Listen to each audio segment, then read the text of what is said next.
So, I know. we're good with it? Are we recording? We are recording. You sure of that too? Okay. Well, if you'll permit me, I'm going to go ahead and call the July 2024 Harrison School District Board of Education regular meeting into session. At this time, I'd like to open up with a prayer. Father, thank you again for this beautiful day you've given us. Thank you for our students that we're about to receive back in school, for all the staff. I want to thank you for your gifts on a daily basis. And we ask that you not only keep our students safe as we get back to school, that you look at specific individuals that need your grace. One of those being Emery Keys, a student from the high school, had surgery, is now on a ventilator due to complications. We ask that you be with him and you keep him safe. We also ask that you keep those residents that came from Yellow, Arkansas, based on the flooding yesterday, that you keep them safe and be with them and let us help them. We ask all of these things in your name. Amen. Pledge of Allegiance. Yep, Dr. Lyons is going to lead us tonight. I pledge allegiance to the flag of the United States of America and to the republic for which it stands, one nation, under God, indivisible, with liberty and justice for all. Correspondence and recognition. We have none for the month of July, but we definitely will begin in August. Disposition of minutes. I assume everyone has read those, and I'll entertain a motion for approval. So moved. Have a motion by Mr. Burns. I have a second by Ms. Keel. On any discussion? I did have one question, but I went back and checked my notes, and it was correct on the entire process, so I'm good with it. All those in favor say aye. Aye. Any opposed, the same? Motion carries. We'll move on to disposition of routine reports and entertain a motion for those as well. So moved. Have a motion by Mr. McLaughlin. Is there a second? Second. Have a second by Ms. Boats. Any discussion? I did have something I wanted to ask Dr. Pratt in regard to our board session with Dan Lovelady each year. I assume that's coming up? It is. It's an annual report. We have, as board members, you are required by the state to have annual training on finances. Mr. Lovelady is scheduled for next month. And typically what we do is we begin at 5:30. We'll provide you a little bit, a snack, something to eat if you want. And then we'll go till 6:30 with the training, financial training, and then at 6:30 we'll begin with the regular portion of the meeting. So we have him scheduled for next month, which is August 20th. And I wanted to ask Ms. Lovelace, we had a very large number of expenditures, dollar amount, and I was going to ask her to address that for our conversation. The expenses on the financial summary for June, it's this page in your packet. It's got almost $9 million, 8.8, and that's the 3 June payrolls for all of the district. That covers June, July, and August. We won't have that much expenditure again until our main payroll is in September, when all the staff come back on contract. So that's a common thing to see. And that'll show you, like, a lot of federal funds have a bunch of negative ending balances right now. We'll end up doing what we call period 13 journal entry accruals to help offset that with some revenue that we're expecting from the state. But the state doesn't pay that in the summertime because they know that all the schools are trying to finalize and close up the books. Okay, and now all of those expenditures are given out at one time, correct? So all 3 months are paid to the staff? Yeah, 3 different June payrolls to help cover June, July, and August insurance deductions is why we do it like that. It's common, like, for that to happen for a lot of different school districts. And then we have some one-timer special things that occur, like we're running summer school program. We've got unused sick leave, perfect attendance, some of that type of stuff. And in some of the balances that you were seeing on some of the other reports where there's some negative salaries and things, we've gotten like merit teacher pay for the first time this year. We get reward recognition money based on our student scores on testing. We get national board certified teacher stipends. So all of those are passing through from the state to us. and that's showing up in there. It may not be a budget line item, but it's something that we received from the state after budget was completed. Like, we didn't know what to estimate for the merit teacher, as So- an example. The fund balances aren't actual accounts as far as what we would normally see. They're just accounts, sub-accounts within your total payroll system. And so some of them might be negative, and you may be transferring money over from federal funding or whatever. Like, Exactly. We're truing up each of our balances right now. We're pivoting as things come along, like if we're getting additional ESA matching funding from the state, which comes out after budget is finished, we may decide to move part of a counselor FTE or part of a parapro FTE over to that particular sub-fund within our total, but we're still in the black on our overall operating account. okay. I had all those questions, and so does anyone else have anything? All those in favor say aye. Aye. Any opposed, the same. Routine reports are approved. We'll move on to new business 7A, consider 2024-25 high Yes. school handbook.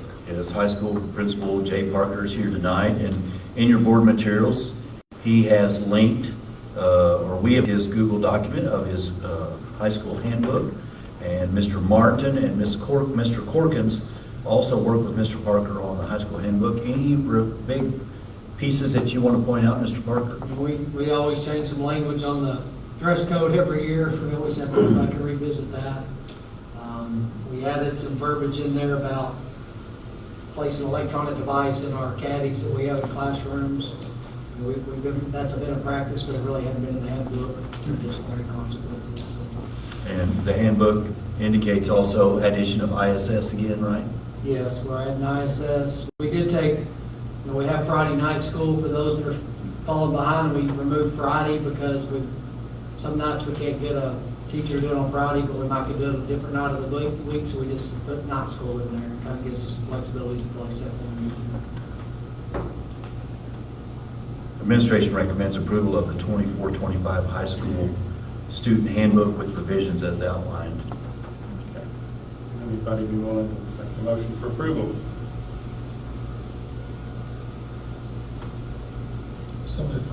Have a motion by Mr. Burnside. Is there a second? Have a second by Ms. McLaughlin. Any other discussion? Yes, I'd like to add in too, Dr. Valines, you want to talk about the front of the handbook and how they all align with board policy. Would you do that, please? Yes, sir.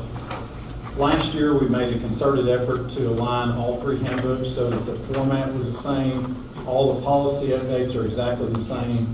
And so each school is allowed and encouraged to make their procedures part of the handbook pertinent to their school. But the policy section and the standardization of the handbook, all three handbooks are very close in resemblance so that parents and community can find information more easily.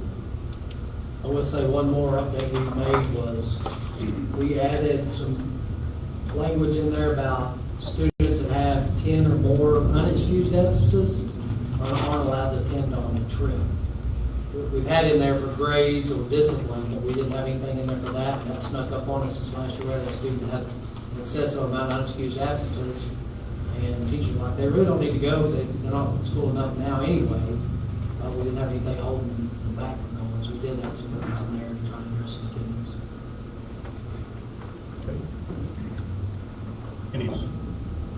Okay, all those in favor say aye. Aye. Any opposed, the same. Motion carries. We approve the 24-25 handbook for high school. We'll go on to 7B, middle school. Yes, Mr. Trent Brewer is here tonight, along with Mr. Wilson, middle school administration. Thank you for being here. Again, middle school administration has the preface, the front part of their handbook, again, with Dr. Valines, with unified board policy. Mr. Wilson, Mr. Brewer, anything you want to add to your handbook that's different from last year that the board needs to know? We didn't do anything different to ours. Mr. Brewer and I read through it pretty extensively, and everything that we have in there last year is still pertinent and working well, so we didn't make any changes for this year. Thank you, Mr. Wilson. Based on that, administration recommends the approval of the 24-25 HMS student handbook as outlined. So, can I have a motion for that? So moved. Second. Have a motion by Ms. Both and a second by Ms. Keelan. Any further discussion? All those in favor say aye. Aye. Any opposed, the same. Motion carries. We'll move on to 7C, consider 2024-25 elementary handbook. Yes, elementary representative, Mr. Mark Edmondson is here tonight. He has the honor to present the elementary handbook, which includes kindergarten, Forest Heights, and Skyline Heights.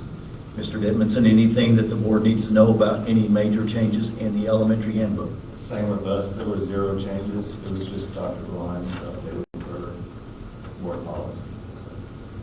Based on that input, administration recommends the approval of the 24-25 elementary school handbook as outlined.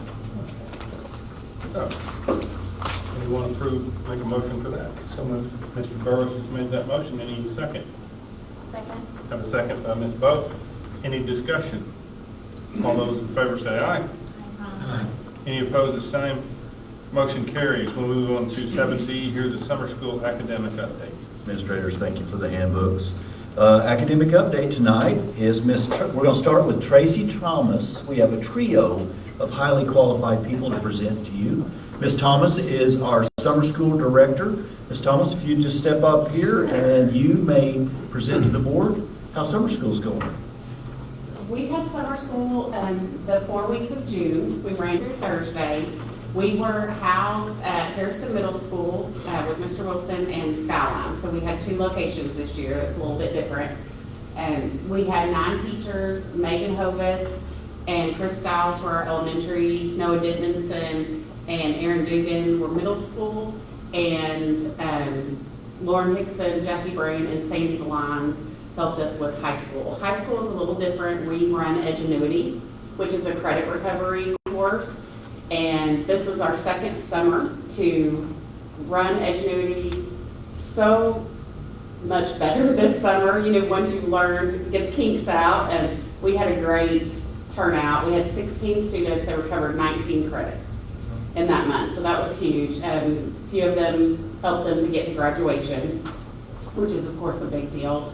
K-8 had approximately 25 students. We saw quite the increase in literacy scores.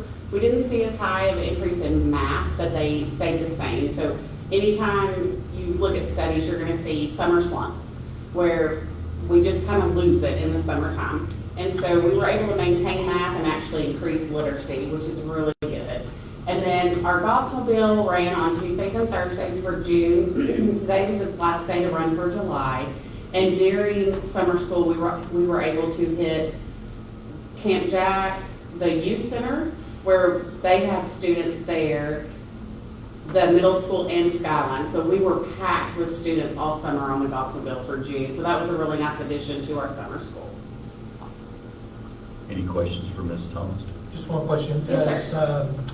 When we do these recovery hours for graduation, do we report those the same, or does the state look at those kids who get enough hours to graduate the same, or is there some kind of asterisk next to those?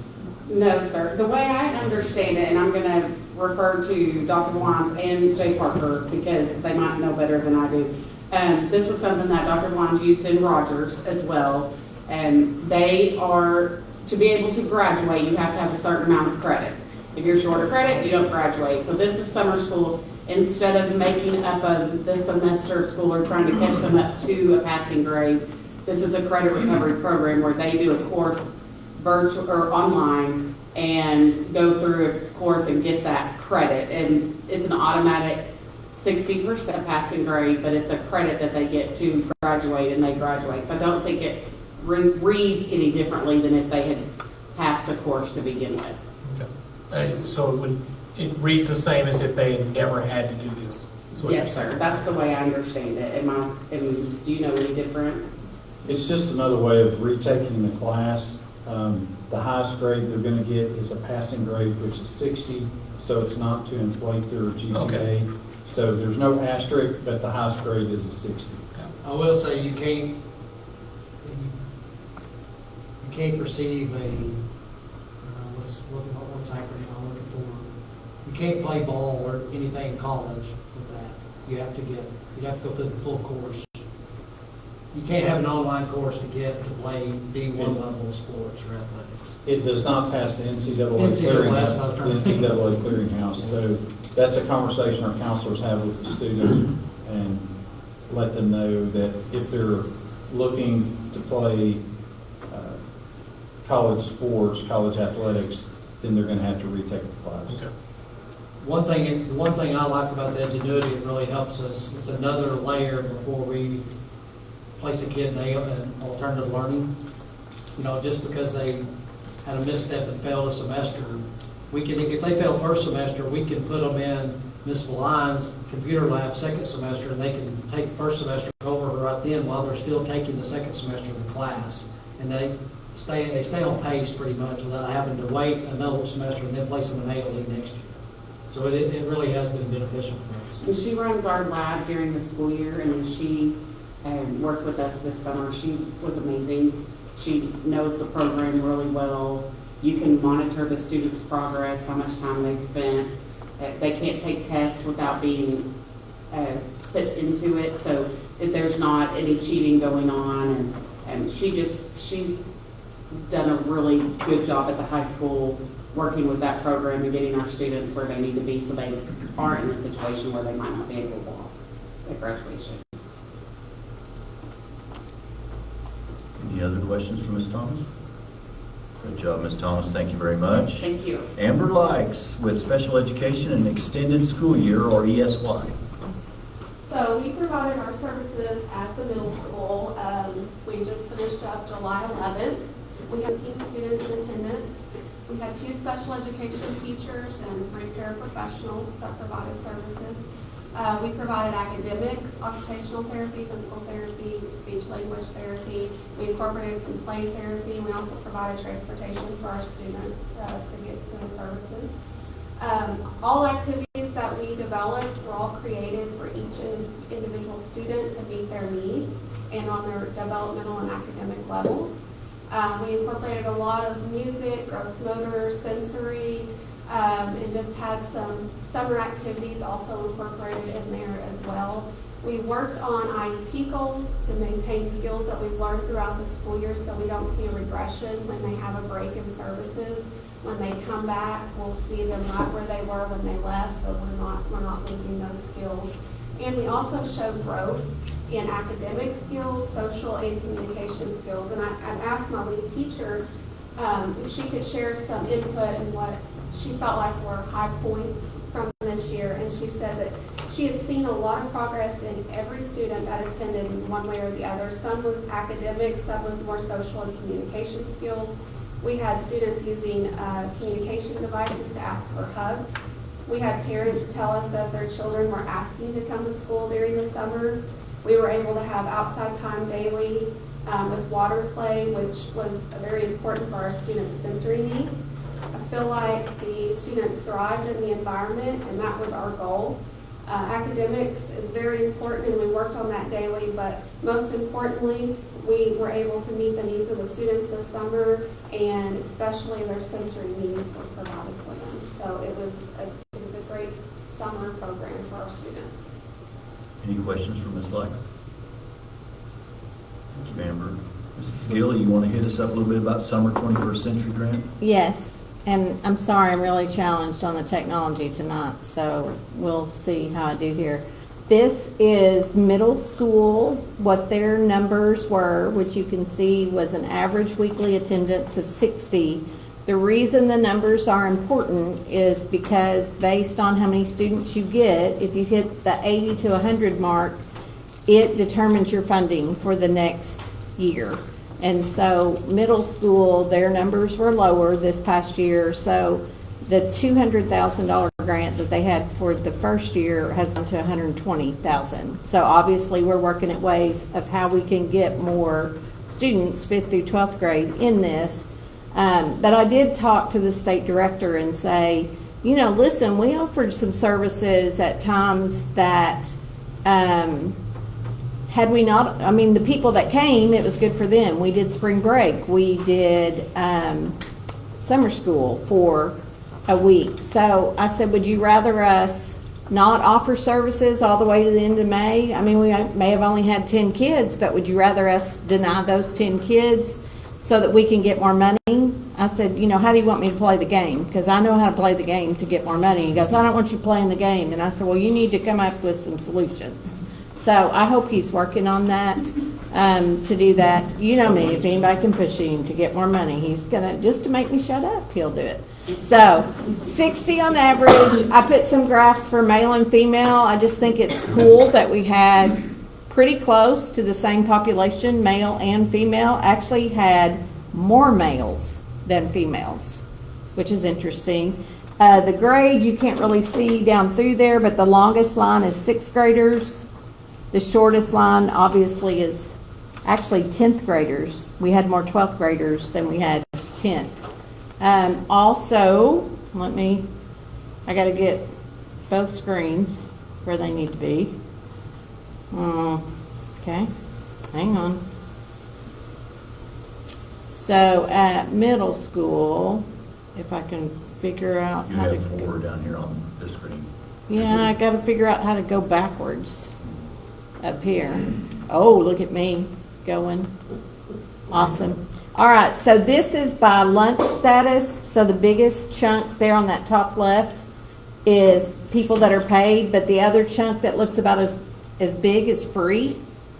So, you know, got a pretty good population of people that are on free and reduced or people that pay for their lunch. Special needs is at 16%. So that mirrors our same population of special ed students that we have across the district. So Amber told me this afternoon it's about 17%.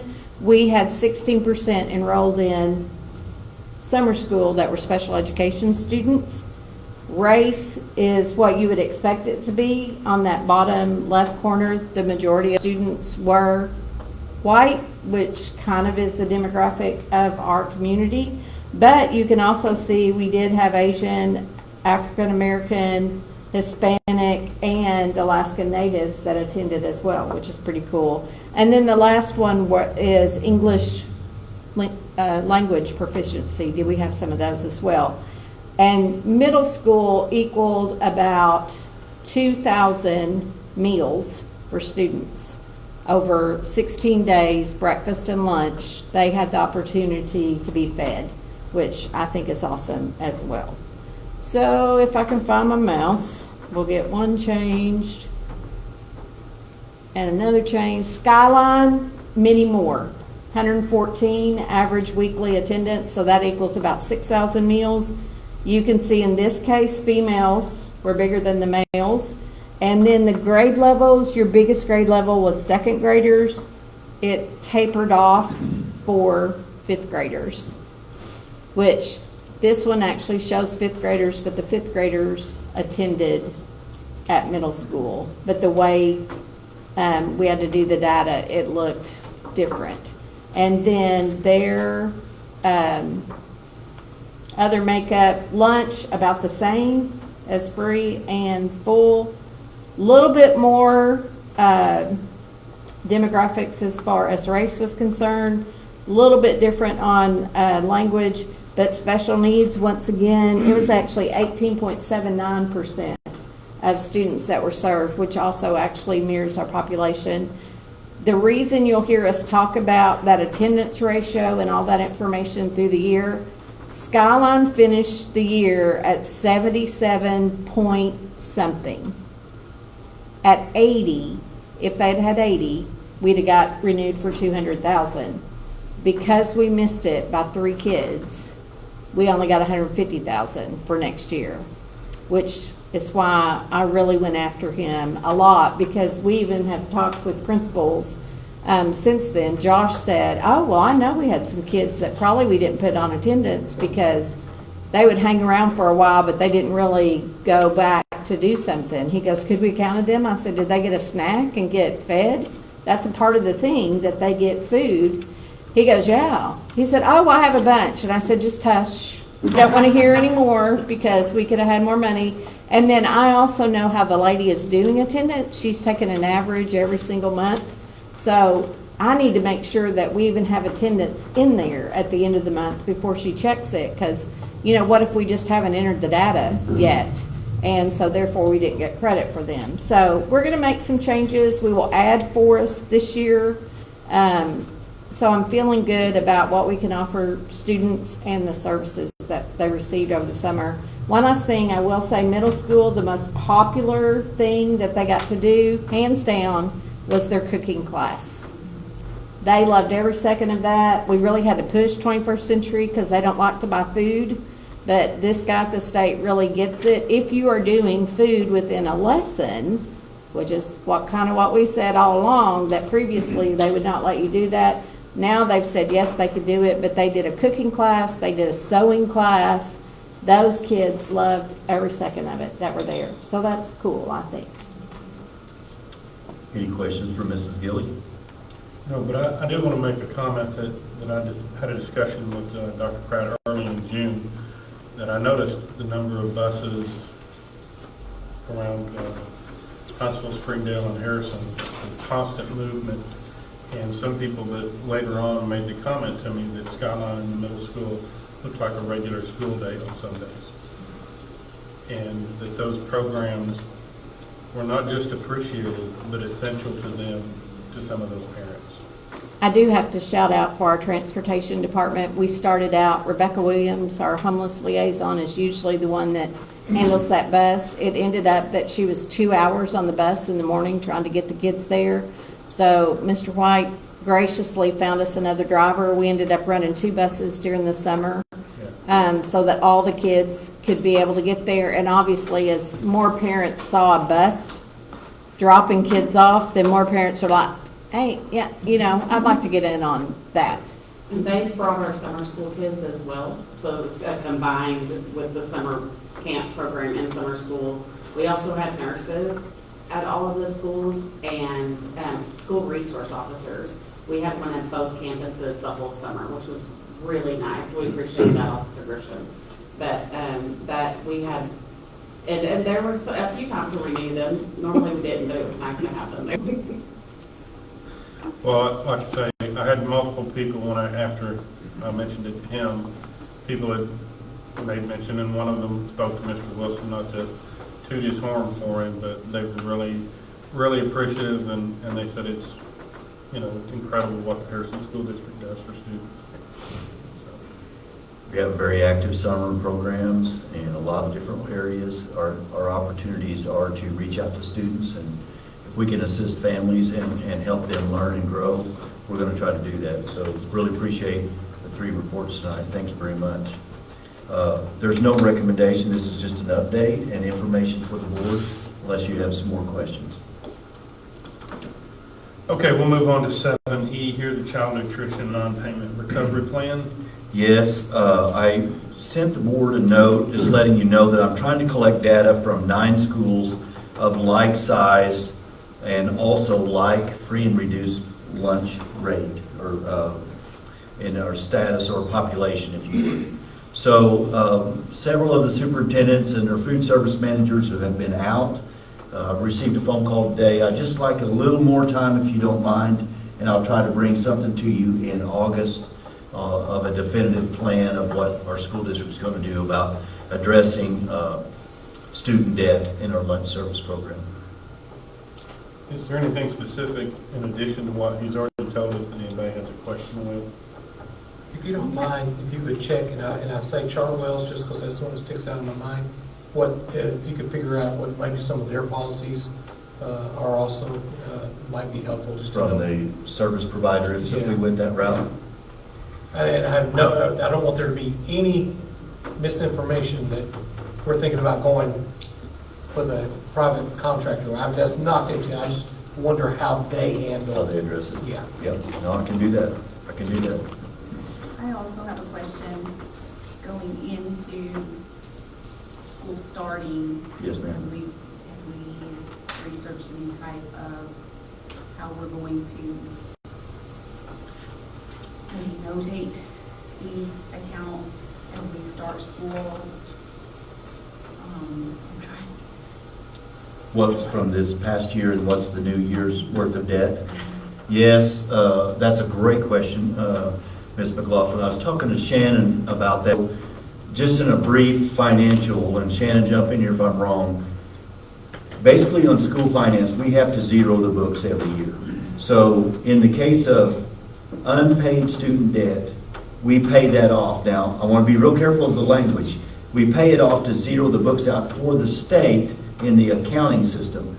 Then we just move that debt with the same students into the next fiscal year. So the debt really isn't going anywhere. We're just moving it down the road. So yes, we're looking at ways to track past year's debt and what's the new debt.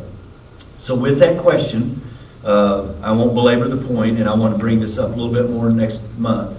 But by raising prices to encumber more revenue, it also may cause us to have more debt for people that don't pay, because it's just one side or the other. But we hope to bring more information to you next month and more clarity on that. But right now, our main goal is, what do these other 9 schools look like in their districts? Are they facing the same issues?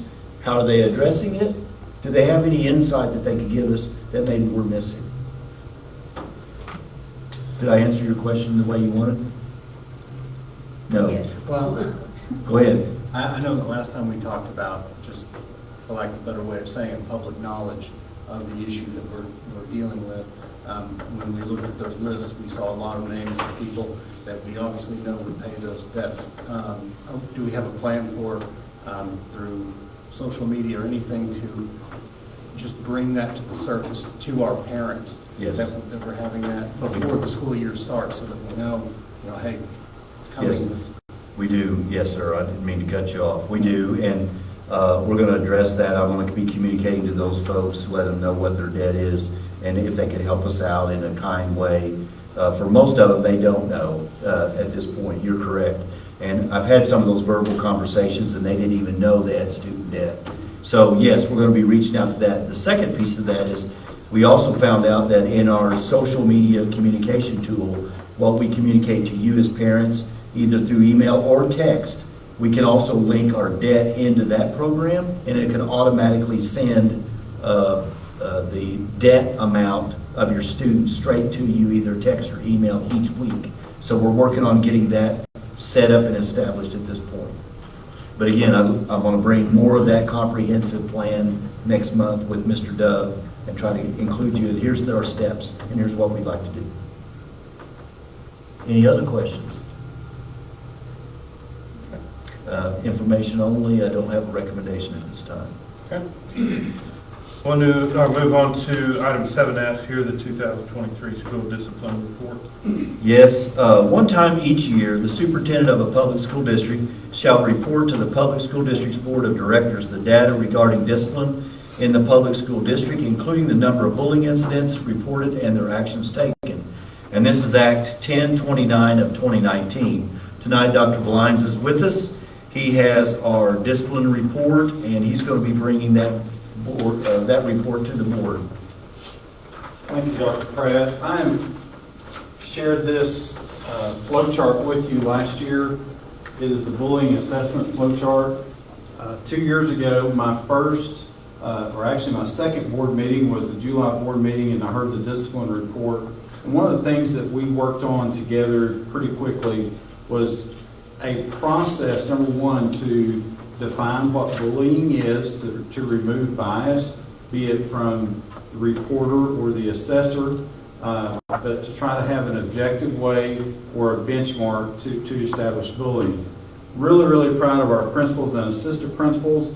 This is not all encompassing, but it certainly provides a good guideline and a good starting point for us to assess bullying. I can assure you that looking at confidential measures that the principals are taking and the investigations and the investigation report, because it is reported every single time that a student reports bullying or a parent reports bullying, it is investigated. Of those, there were 26 this year. Last year we had 34 that I was able to report. These are all put in a Google form, and then in that Google form, we analyze that every year and we talk about the cases. This past year, we had 26 cases of reported bullying from a credible source. Of those, 14 were determined not bullying, 12 were determined to be bullied. The really intriguing part, every single one of those cases, be it bullying or not bullying, consequences were provided to the student, to the perpetrator. The other really nice part of this, there were a lot of supports put in place for those students that reported bullying. And in many cases, both the perpetrator and the student who, the victim, were provided support through school-based mental health. There are safety plans that are put in place. There are strategies. There's even some counseling provided to families along these lines. There is a wide range, as you could imagine, in the documentation, the very thorough documentation our principals do in bullying, and I'm really, really proud of the work that they do, and our assistant principals, because a lot of this, and I'm looking at Mr. Brewer, a lot of this, the assistant principals spend a large amount of time investigating bullying. So our overall cases were 26 in bullying. I'm going to move to other parts of the discipline report, and then I'll come back for questions. Our highest single thing in discipline that was coded was disorderly conduct. Disorderly conduct, this is pretty common. That's not unusual at all. That's very much in line. And I will say that our discipline report is very much in line with what it is from year to year. Of course, unfortunately, we had a few cases of drugs, and many of those you dealt with as a board in expulsion hearings. Our cases of in-school suspension versus out-of-school suspension, we had 239 out-of-school suspensions. I would argue, as well as our principals, and that's what Mr. Parker was saying a different way earlier. I think the teachers at the high school would argue they really want the kids to be at school. That's the best place for them. And we're going to see in-school suspension numbers go up. We had 103 in-school suspensions. Those were primarily from our middle school. It's not that middle school is doing a bad job, and that's just an exorbitant number that's very much in line with their population. We will see out-of-school suspensions decrease. We'll see in-school suspensions increase, because when high school didn't have that consequence available due to the procedures, they had to go with out-of-school suspension. And many things could have been handled with a lesser punishment, you might say, with in-school suspension, provide the student a place to work and a safe place to be. Those were probably the highlights as I looked at our discipline report.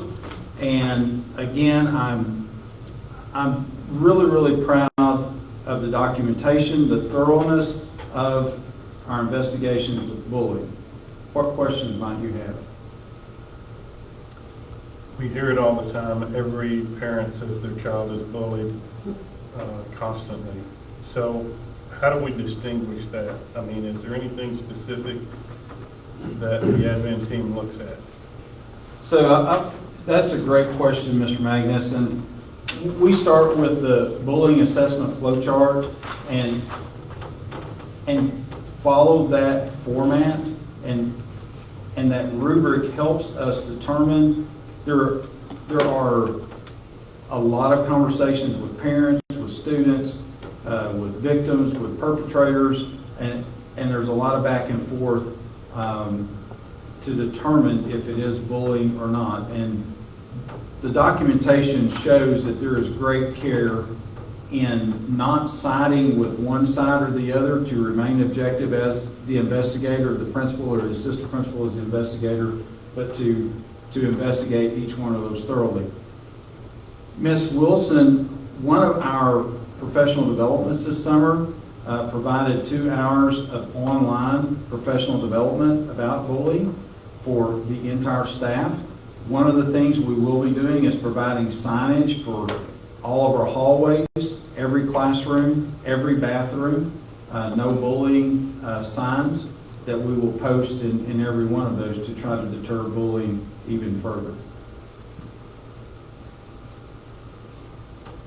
Thank you. Thank you. The disciplinary report is an information report to the board each month. There's no recommendation on this report, but we're definitely available for any questions you may have.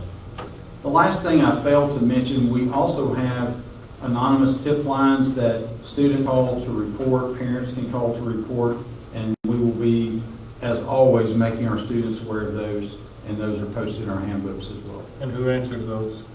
Our SROs. Thank you. Thank you, Dr. Lyons. Okay, we'll move on to 7G, consider ASBA policy updates. Yep, tonight Dr. Lyons is still with us to assist district administration and guide through the ASBA policy. Brief context while he's getting ready. A reminder that in spring of 2023 in the legislative session, the big piece was the LEARNS Act. And in June and July, the LEARNS Act began establishing the rules of the act. They had committees that they had throughout the state, and those committees worked all through the fall of 23 and into early year of 24. In the spring of 24, now they've passed those rules, which have been established, gone through a vetting process. Now they're into policymakers. ASBA is our policymaker, and we'll probably be seeing quite a few policies in the next few months. But Dr. Lyons, take it away. Relax, we have 114 pages of updated policies. I'm going to skim over the highlights, I promise. Ms. Alford did, I'm going to give her credit, encouraged me to read every one of those slowly, but I told her I would not do that. Actually, she threatened me if I did. So I do want to touch on some that I think are important. 1.2, board organization, that of course is important to you. It just clarifies how boards are to be reorganized, and this is based on the new executive order from Governor Sanders, and it also aligns with LEARNS. 3.2, licensed personnel evaluations. We just covered this yesterday with our administrative team, but this spells out that all employees will receive a rating based on the TEST evaluation. That is our evaluation system for teachers and certified staff in the state. All certified staff members will receive a rating. Our ratings will, and we've defined that for our administrative team, that will be based on the staff's professional growth plan and all of domains 2 and 3. Domains 2 and 3 in tests are everything that we'll see in the classroom. They're the way the classroom is organized and then the delivery of instruction. And we believe that is the fairest way to provide feedback to our teachers. 4.2, entrance requirements. There was actually a lot. I actually put a post-it. I'm not going to talk about them, but there's almost a full page of red that just clarified, and you can see in your board packet, clarified defining entrance requirements. Again, this is related to the changes in LEARNS and executive order. 4.24, drugs and alcohol. Several list sets were broken out into bulleted lists for ease of reading. Those lists are almost exactly the same, but now they just changed those into bulleted form. 4.63, student religious expression. We addressed this in January. There are a couple of minor updates, like instead of just having the number 18, they spelled out the word 18. That's how minor that was. 5.24, student participation in surveys. This policy was updated to try and make the policy easier to read, as well as standardize some of the formatting with other policies. And then marketing of personal information. This added protection for legal guardians and parents as well as students, and that is the specific part of that update. 6.5, visitors to the school. Harrison is ahead of the curve, but all visitors must report to the office. All exterior doors are supposed to be locked. That is a state law. That is something that the DESE will be monitoring in the coming year. They told us that last week at the DESE Summit. But it added language about not only do they report to the office, but then they must have approval to go farther than the office. So that helps our principals enforce that.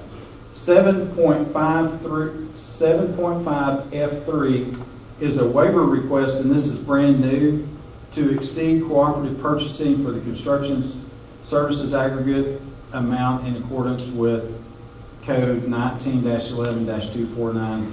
This is for TIPS, construction projects, as Mr. White deals with a lot of compensation for projects that he has going on. There's a new amount there. Title IX related policies, there is a shift in defining Title IX and Title IX harassment, and that has to do with the words sex-based harassment or sex-based discrimination. So everywhere we used to have the word sexual harassment, we now use the word sex-based harassment or sex-based discrimination. It's a little broader in terms of defining what that is. It actually helps clean up and makes it easier to define what is sex-based harassment. Broader means more encompassing. And so that goes with all the certified policies affected, 3.17, 3.19, all of those that you see listed. It also goes with our student, and we updated our student policies in our student handbook, 4.11, 4.18, 4.27, and then it also is covered with classified personnel policy, 8.13, 8.20, and 8.45. Those are not something that is required for the personnel policy committees to bring as a recommendation. Those just bring us current with the current law and expectations. And those are the highlights of 114 pages. Mr. Burris, if you remember before you got on the board, I told you this is the bathroom reading that, They gave me all the fun stuff tonight. Yeah, I'm kidding. I noticed it on the very last page, and it has it on a number of other pages. It says date adopted March 15th, 2022. So we're just sticking a date in there, correct?